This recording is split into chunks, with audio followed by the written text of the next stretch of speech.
एक छोटे से गांव में एक प्यारा सा बच्चा था जिसका नाम श्रीधर था। श्रीधर बहुत जिज्ञासु और साहसी था। उसे नई नई चीजें सीखने का बहुत शौक था।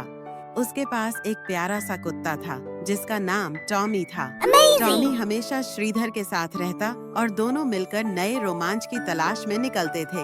एक दिन श्रीधर और टॉमी ने गांव के पास एक पुरानी गुफा देखी। गुफा के बारे में गांव के बड़े बुजुर्गों ने कहा था कि वहां एक जादुई खजाना छिपा हुआ है। श्रीधर की आंखों में चमक आ गई। उसने तय किया कि वह और टॉमी उस खजाने को खोजेंगे। वे दोनों गुफा की ओर बढ़े। गुफा के अंदर अंधेरा था, लेकिन श्रीधर ने अपनी टॉर्च जलाकर रास्ता दिखाया। जैसे ही वे अंदर गए, उन्हें दीवारों पर अजीब अजीब चित्र बने हुए मिले। श्रीधर ने देखा कि चित्रों में एक सुनहरी चिड़िया उड़ रही थी। उसने टॉमी से कहा, शायद यह चिड़िया हमें खजाने की ओर ले जाएगी। जैसे ही वे आगे बढ़े, अचानक गुफा में एक हल्की सी आवाज आई, कौन है जो मेरी शांति को भंग कर रहा है? श्रीधर घबरा गया, लेकिन उसने हिम्मत जुटाई और कहा, मैं श्रीधर हूँ और यह मेरा दोस्त टॉमी है। हम खजाना खोजने आए हैं। वह आवाज एक पुरानी जादूगरनी की थी।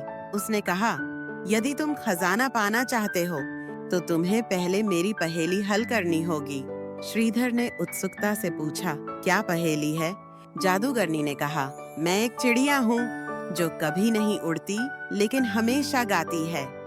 मैं क्या हूँ? श्रीधर ने सोचा और तुरंत बोला, आप एक पंछी हैं, लेकिन यह गाना गाने वाली चिड़िया है, वह तो कोयल है। जादूगरनी मुस्कुराई और कहा, बहुत सही, तुमने मेरी पहेली हल कर दी। अब तुम खजाना ले सकते हो।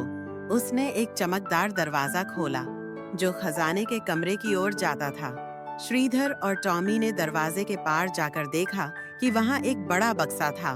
जब उन्होंने बक्सा खोला तो उसमें सोने और हीरो की चमक थी, लेकिन सबसे खास चीज थी एक किताब। श्रीधर ने किताब को उठाया और देखा, यह ज्ञान की किताब है, यह तुम्हें हर चीज सिखाएगी।